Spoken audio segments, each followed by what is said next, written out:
क्या राहुल की जिंदगी से जुड़े इन अनछुए पहलुओं को आप जानते हैं? दादी इंदिरा को डराने के लिए आखिर क्या करते थे राहुल गांधी? कांग्रेस अध्यक्ष राहुल गांधी आगामी लोकसभा चुनाव की तैयारियों में जुटे हैं। अपने पक्ष में माहौल बनाने के लिए वो जगह जगह रैलियों को संबोधित कर रहे हैं और केंद्र में अगली सरकार कांग्रेस की बनाने की अपील कर रहे हैं। इसी कड़ी में वो महाराष्ट्र के पुणे में छात्रों संग संवाद करने पहुंचे। इस दौरान राहुल ने देश से जुड़े तमाम मुद्दों पर चर्चा तो की, साथ ही अपने बचपन से जुड़े कुछ अनछुए पहलुओं का जिक्र भी किया। इसी कड़ी में राहुल गांधी ने अपनी दादी और पूर्व प्रधानमंत्री इंदिरा गांधी के साथ बिताए पलों को साझा करते हुए कहा कि मैं अपनी दादी इंदिरा गांधी के कमरे में लगे पर्दे के पीछे छिप जाता था और जैसे ही वो आती थी तो उन्हें डराता था।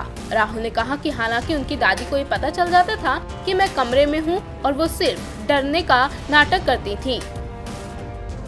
वहीं अपनी बहन प्रियंका गांधी के बारे में उन्होंने बताया कि बचपन में दोनों के बीच थोड़ी बहुत लड़ाई होती थी, लेकिन अब ऐसा नहीं है। उन्होंने बताया कि बचपन में हम दोनों के बीच थोड़ी बहुत लड़ाई होती थी, लेकिन अब नहीं होती है।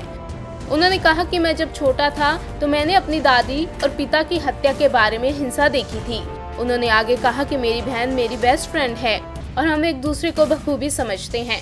अगर जहाँ कहीं बहस की स्थिति होती है तो कभी वो पीछे हट जाती है तो कहीं मैं, हम दोनों हमेशा साथ रहे हैं।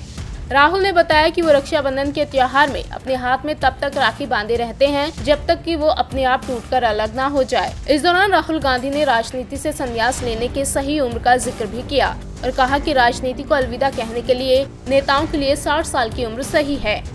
इंडिया न्यूज़ वायरल की रिपोर्ट।